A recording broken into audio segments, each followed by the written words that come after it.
Hello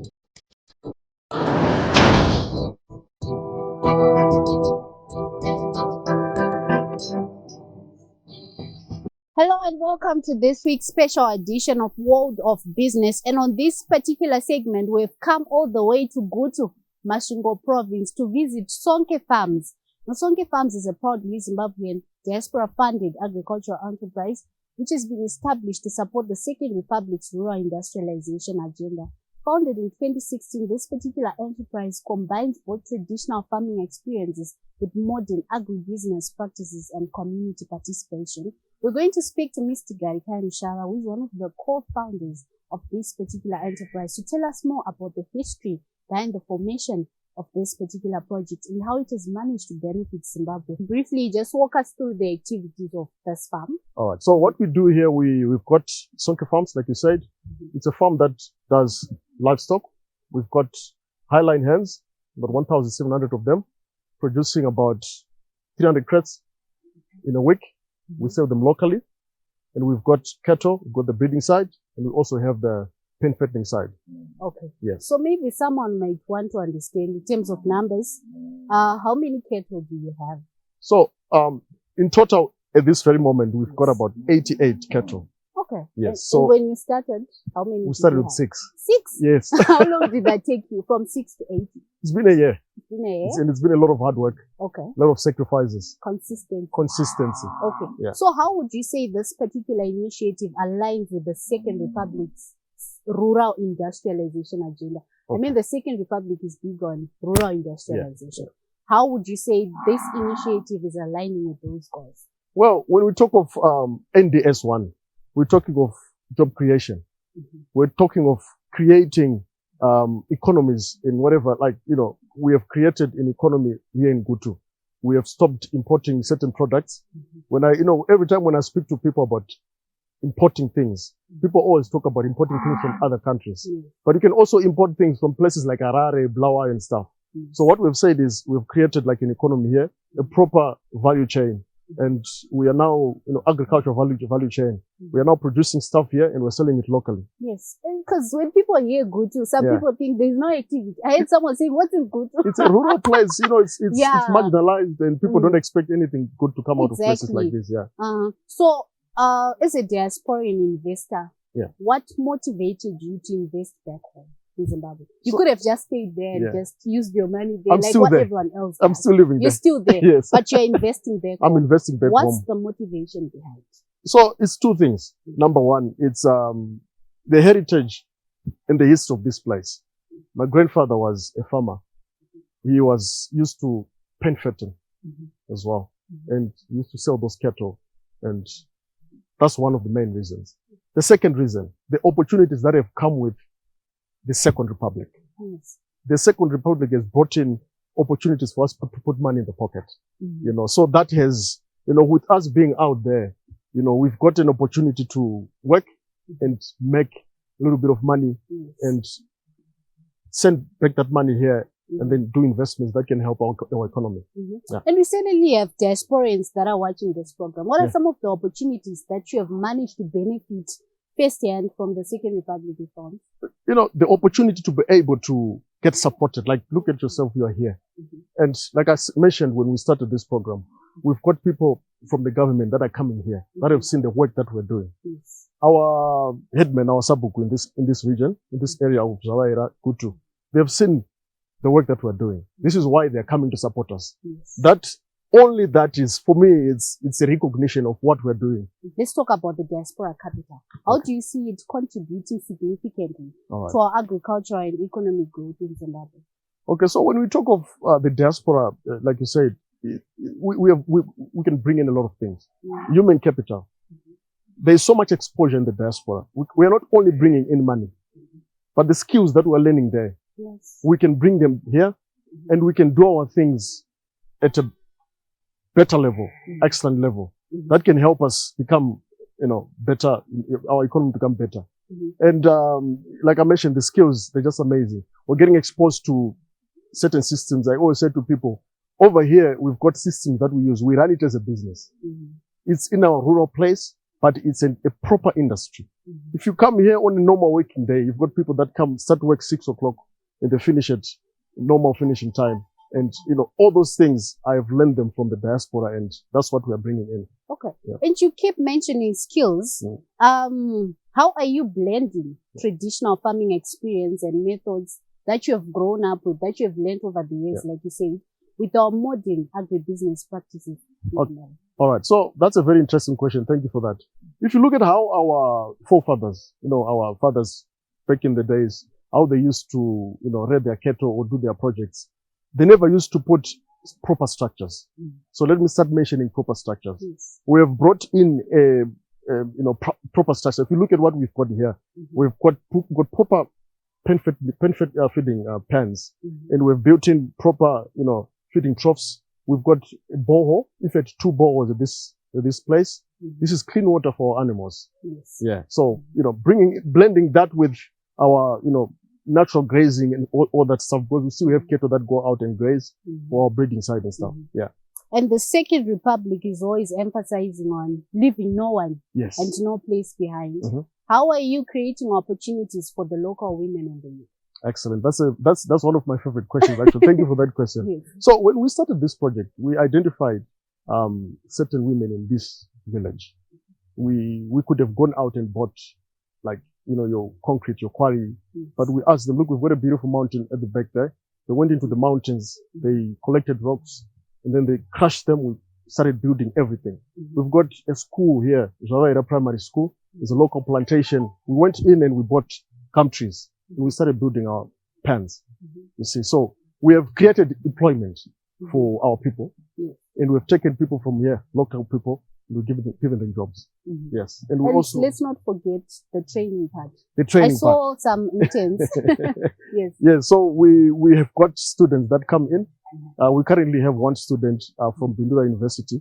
We bring they come in and they learn practical skills that they can go out and it's a personal passion for myself to to develop young talent so that they can start farming in future. Definitely. And ensure food security. Yes. Yeah. Thank you. I think we'll continue that conversation after the break. We've come to the end of the first segment, where we were just being taken through the history behind the formation of Sonke Farms. I mean, from just 6 cattle to 80 in a space of 1 year. We've got more to learn from this conversation. Join us in the next segment as we'll be taking a tour inside the crow. Stay tuned.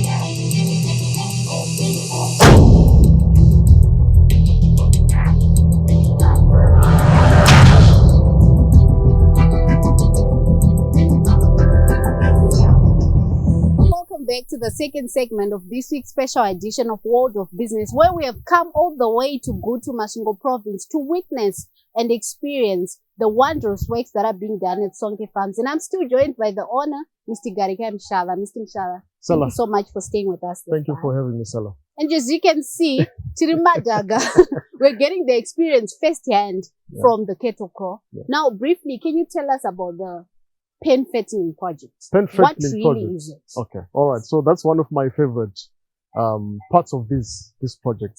So in pen fattening, what we do is we buy out cattle, steers. It could be steers that are just under 3 years, weighing a certain number of kgs. We put them in a mdanga. We feed them over a period of 90 days, sometimes 120 days. And this feed that we use, we make it right here. Oh. Yes, at our farm. What are the advantages associated with the pen fattening project? So pen fattening is all about making money. If you look at what was happening before, people would buy cattle, they would give them names, and just keep them and sell them when there is only a need, maybe to pay school fees or to buy imbeo or something like that. But what pen fattening does, is it has brought in a certain way of doing. It's a business. They come in, they make you money, and then they go. You buy more. You say you multiply your money over time. Okay. Yes. So that's what pen fattening does. They're just not buying cattle to keep them and to use them for plowing your land or something like that. You buy them and then you use them to make money. Okay. So it's a business. Okay. You cannot do this project without passion because you're going to need to inject a lot of money for you to be successful. Okay. And the second thing is skill. You've got to have skills. Mm-hmm. You've got to know what you're doing. Mm-hmm. You've got to have the right networks. Mm-hmm. You see. And yeah, that's maybe basically what I can say about it. But the main thing is the passion. Okay. Yeah. So just this question just came to my mind now. Why are you not keeping cattle in the UK? Why are you not investing in this project in the UK? Why do you know that the UK, do you know how much cattle costs in the UK? No, I don't know. I want to find out. They cost thousands. That's number one. Number two, there's no land in the UK. Okay. This is why I always say the Second Republic has brought up so much opportunities. Look at us. We are in rural Gutu. This is rural area. This is our land, our forefathers' land. Yes. And if you look at what our government is doing, they are offering title deeds. I've heard talk of that to rural folks. It's not just talk; it's actually happening. It's what I'm saying. They're offering title deeds to rural folks, and this gives you, a lot of confidence in doing this kind of business. Yes. So Zimbabwe is offering that opportunity, especially to us diasporians. After having seen what happens there and seeing what's happening here, it's very easy for you to actually put money here and do things like pen fattening. Turn your money quickly. It's a retirement fund. Okay. You seem to have such a strong passion for your country, Zimbabwe. Yeah. Zimbabwe. So how is your enterprise helping us to substitute imports as well as ensure food security in Zimbabwe? It could be now or the long-term plan. How do you see this benefiting the aspect of food security and also import substitution in Zimbabwe? Okay, so that's a very good question. I'll also take you back to that issue of rural industrialization. This is Gutu. People in Gutu are seen as, this is village people. Yeah. They're not supposed to eat good beef. Yes. I've got one buyer that comes to buy from us here. And he's saying there's always now a queue of people coming to his place to buy our super beef. Because we are selling super beef to him at a very fair price. This is what we've brought in to the Gutu rural folk. They're now able to eat super beef. They're now able to eat farm fresh eggs. A lot of times you see, especially when you're in Europe or America, farm fresh eggs for sale. You know how expensive farm fresh eggs are. But we are producing farm fresh eggs here that we're giving to our people in Gutu. But you keep mentioning Gutu. Yeah. Are we getting these eggs and the meat in Harare? Are you planning on giving us this meat? The plan is there. We are planning to, with the right negotiations, we've got a local abattoir here in Gutu. If like-minded people come together, we can renovate that abattoir and we can start producing super beef here. This beef, rural folks will be bringing in their cattle, we produce the super beef, and then we send it out to Harare. Now we are exporting, and that money comes back to Gutu again. Okay. That's what we're trying to do. Okay, Gutu is the next big thing. You understand what I mean? Okay. Yeah. You spoke about you processing the feed here. Yeah. You're trying to improve self-sufficiency and to ensure that all the processes are done in this farm. Yeah. Can you walk us through the value chain partially? There was a time when I did that's very same project, pen fattening, and I made losses. This is when I realized I started doing a bit of research. I partnered with the right people, spoke to the right people, and we came up with a formulation that works. And then we started looking for, raw materials. Our raw materials come from here in Gutu. Rural folk, they've got maize, excess maize when they do their own plowing every season. They sell that excess maize to us. Now we are putting money into their pocket as well. We're helping them to have a comfortable life. Number one, the grass is readily available. That's for free. And we buy ingredients from places like Zimgold, and I won't mention the other places, but that is what has helped us to make this affordable feed for our animals. And that's what helping us to make the money that we make. Okay. What are your future plans? Are you looking to construct an abattoir? Yeah. I also heard you speaking about constructing a new trainee accommodation facility. To what benefit really? Firstly, are you looking to construct an abattoir? I actually like the second part, but let me address the first one first. Yes. We are definitely looking at building an abattoir. That's definitely in our plans. I would say medium-term plans. That's going to happen, no doubt.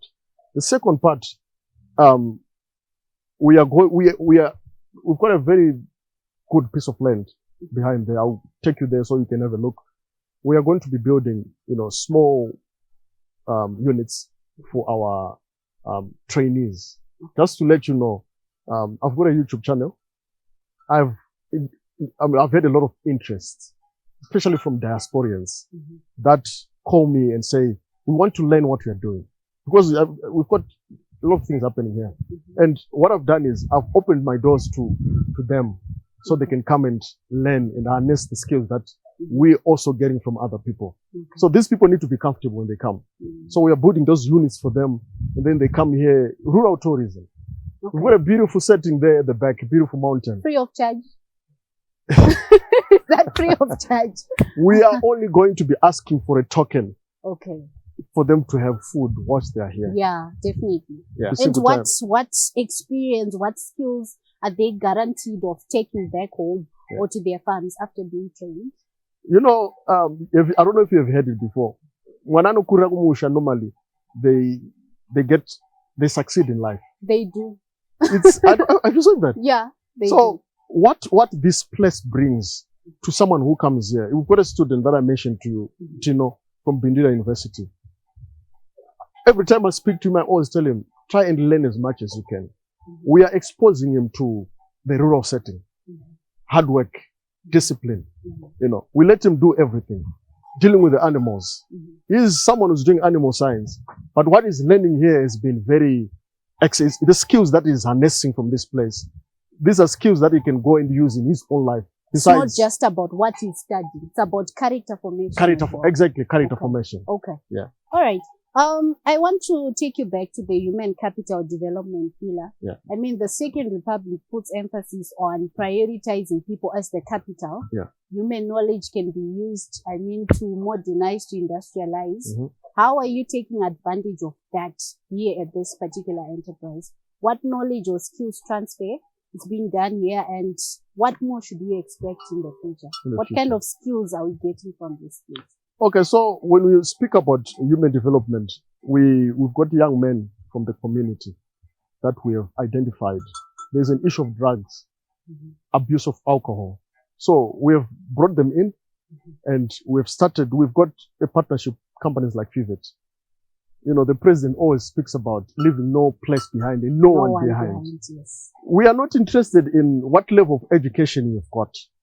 We're not interested in whether you've never gone to school. We've said, come with who you are, and we'll teach you how to pen pattern.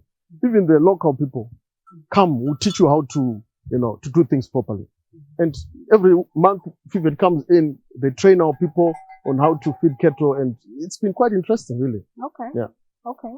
And what skills are you looking to add to the ones that are already in the basket in future? With the construction of the abattoir, with all these other plans that you have in future, what more skills do you think this place could use? If you look at what normal people from the village, all they know is at the end, when the rain season comes, we are trying to move away from that. That's the only skill they know. You understand? So what we're saying is, we'll teach you skills like, slaughtering cattle. It's a skill. Yeah. We'll teach you things like making sausages, because we're going to be processing some of this meat. You understand? So that is what we want to do. That is what we want to bring to Gutu. For your own information, do you know that in Gutu, there is no sausage processing plant?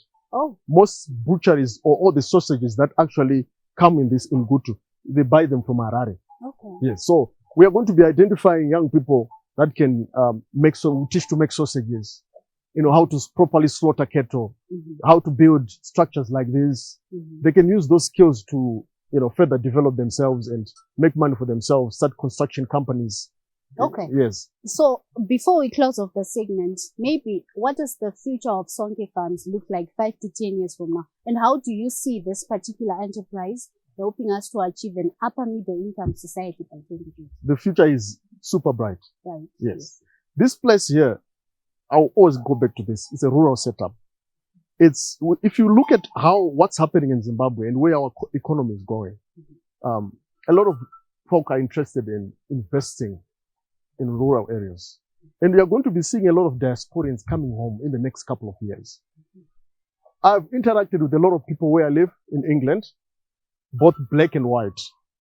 A lot of them are very much interested to come to Zimbabwe and experience our culture. Yes. So with what we are doing here, we are going to be seeing people coming and learning how to do this. You know, I said going into the mountain, it's rural tourism. Yes. That's going to help us to have places like Gutu to have their own economy.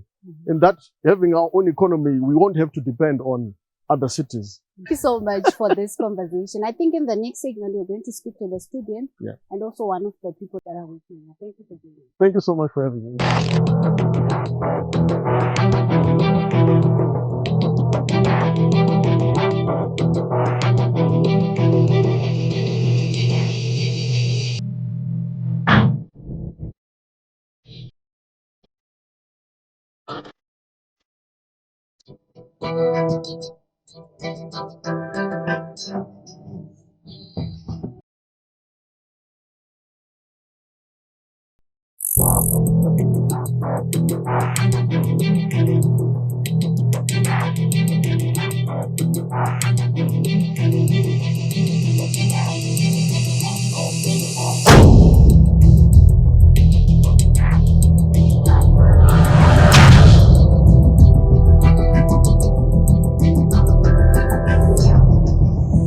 Welcome to the final segment of this week's special edition of World of Business. And like we said in the previous segment, I'm now joined by a student who is attached here from the Bindura University of Science Education.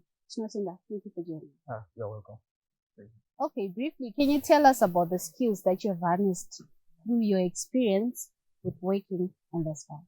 All right. Let me first start by saying, me being here has gone beyond just wanting to attain the degree or just being here for attachment. It has given me the passion to become one of I think, the best young farmers this place has to offer, or in Zimbabwe actually. Okay. So to answer your question, when I was in school, we were doing theory upon theory. So now it's been 2 months that I've been here, and I've gained knowledge. You could say I can now vaccinate Mombe. Oh, okay. On my own. Okay. About 5 cattle. The induction process, yes, I can do it by myself. From vaccination, deworming, feeding management, a lot of other stuff. Like I can even detect early signs of diseases. Then I notify the owners that this Mombe is about to get this disease. You know. So what would you say to the fellow youths of Zimbabwe, particularly aspiring farmers, the youths, we're the torch bearers, we're the future of Zimbabwe, agriculture is the backbone of our economy. So against that backdrop, what would you like to say to the other youths, your age, with regards to learning agribusiness techniques and also skills, character formation, like what Mr. Mushava said in the previous segment? What's the importance of working in places like this? Working like in such a rural setup like this one, it helps you build character. As for me, I get to interact with the locals. Most of the workers are locals. I get to interact with them, both young and the old ones. So it builds character. And then I would advise the youth to invest in agriculture, right? To take time to invest in agriculture. Yes, I'm not saying that you must be a farmer, no. But if you have the passion, these things doesn't require a lot of things to start. You just need a small piece of land. You can invest in agriculture. You can actually build a legacy through this. So with me here now is Mr. Mushava, the brother to Mr. Garikayi Mushava, who has seen this particular enterprise growing from scratch to where it is now, and definitely to its future. Mr. Mushava, Thank you for joining us. Oh, thank you. Thank you. All right, so I'll start off by saying, with the recent launch of the National Development Strategy 2 by His Excellency Dr. Emmerson Mnangagwa, and also looking at the future of this farm. I mean, you guys are big on rural industrialization. You're supporting most of these pillars that formed the National Development Strategy 1. How do you think that this particular enterprise will ensure the perpetuity of the National Development Strategy 2? Oh, thank you for that question. I'm actually happy to hear that a National Development Strategy 2 was launched, I think, yesterday. Yes. Through the wisdom of the President, I think His Excellency Dr. Emmerson Mnangagwa, when he see this vision, leaving no one and no place behind, now this community of Marere is now included in NDS2. Look at what has happened. We used to think that farming is for the whites, and from the other, we call the commercial farmers from Mapraz. But communities, small communities like Marere now can produce the same results done by big commercial farmers. And we used to think that but now young people, properly trained, they can do similar results like commercial farmers. I want to thank the President for his wisdom. Now, we are also included in NDS2. We've come to the end of this week's special edition of World of Business, where we had visited Sonke Farms here in Gutu, Masvingo Province. We have learned that diaspora-funded agricultural enterprises are key to the sustenance and supporting the rural industrialization agenda of the Second Republic. Where there are people, there should be production. Where there is production, there should be value addition processing plants.